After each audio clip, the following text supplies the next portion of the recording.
నమస్కారం. సుధాకర్ టీవీ వార్తలకు స్వాగతం. ఈనాటి ముఖ్యాంశాలు. పత్రికా స్వేచ్ఛకు భంగం, జర్నలిస్టులపై దాడిని ఖండిస్తూ బాపట్ల జిల్లా చీరాలలో మరియు పచ్చూరులో నిరసన.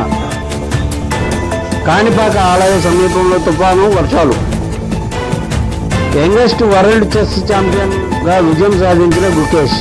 విద్యార్థిని చెయ్యి విరిగేలా కొట్టిన టీచర్. వాలియర్ విద్యార్థి చేసిన అద్భుతం. 80 కిలోల బరువులు మోసే డ్రోన్ టాక్సీ.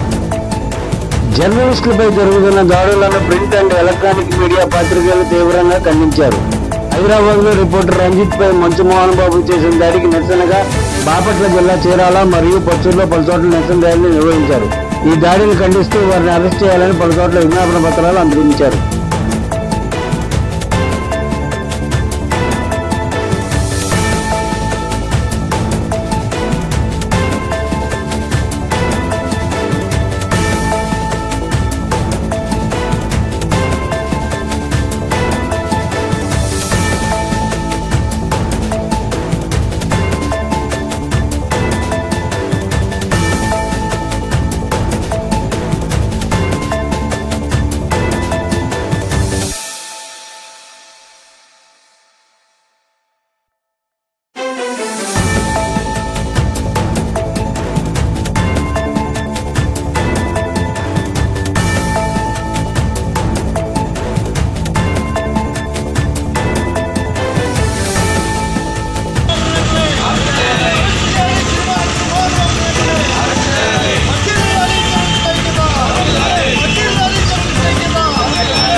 రిపోర్టర్ రంజిత్ పై జరిగిన పాల్పడిన మోహన్ బాబు గారిని వెంటనే అరెస్ట్ చేయాలని చెప్పేసి మేము డిమాండ్ చేస్తున్నాం. ఈ మీడియాపై దాడి చేయడం సిగ్గుచేటుగా చెప్తా ఉన్నాము. విలేకరులందరూ కూడా ఐక్యంగా దీన్ని ఖండిస్తూ ఉన్నాం. ఈ విధంగా విలేకరుల మీద దాడి నిర్వహించడం, దాడి చేయడం అనేది ఏమైనా చర్యగా మేము భావిస్తూ ఉన్నాం. దీన్ని హైదరాబాద్లో జరిగినటువంటి జల్పల్లో సంఘటనలో మోహన్ బాబు స్థానిక టీవీ9 రిపోర్టర్ మీద అంత హేయంగా భౌతికంగా దాడి చేశాడు. ఈ దాడి త్రుటిలో అతను యొక్క ప్రాణాపాయం నుంచి తప్పుకున్నాడు.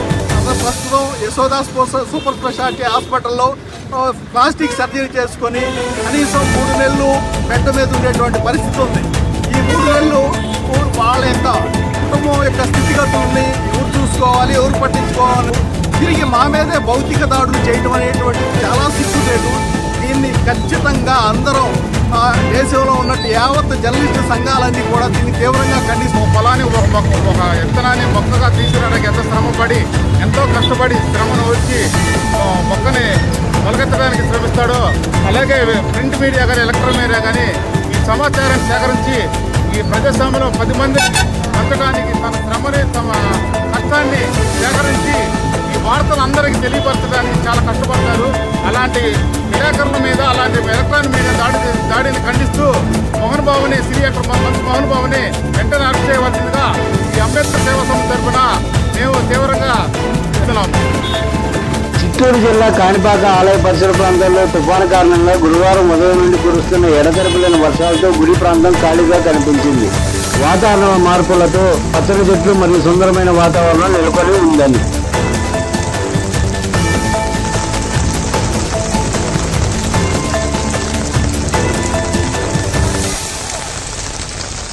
యంగెస్ట్ వరల్డ్ చెస్ ఛాంపియన్ గా విజయం సాధించిన గుకేష్ తన తండ్రి రజనీకాంత్ ని హత్తుకొని ఎమోషనల్ గా అయ్యారు.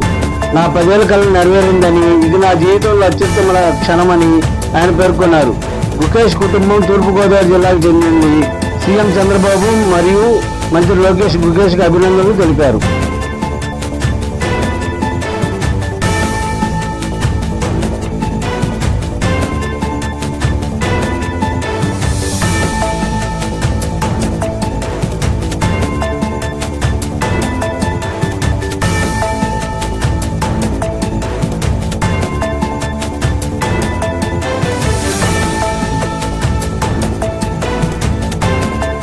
తెలంగాణలో నిజామాబాద్ జిల్లాలో దుబ్బా ప్రభుత్వ పాఠశాలలో 10వ తరగతి విద్యార్థిని అర్చిత గంట ముందు ఇంటికి వెళ్ళింది అని ఆగ్రహించిన టీచర్ మరుసటి రోజు ఉదయం విద్యార్థిని పేరెంట్స్ స్కూల్ వద్ద ఆందోళనకు దిగారు. విద్యార్థిని కొట్టిన మహిళా టీచర్పై పోలీసులు ఫిర్యాదు చేశారు. ఈ ఘటన ఆలస్యంగా వెలుగులోకి వచ్చింది.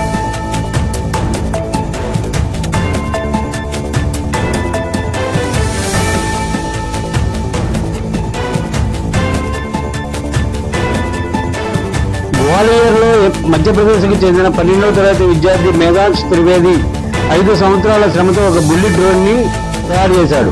ఆపై ఎక్కువ మంది ప్రయాణించగల డ్రోన్ ట్యాక్సీని సృష్టించి దాన్ని MLDT-01 అని పేరు పెట్టాడు. ఈ డ్రోన్ 60 కిలోమీటర్ల వేగంతో 80 కిలోల బరువుతో వ్యక్తిని 6 నిమిషాల పాటు గాల్లో మోయగలదు.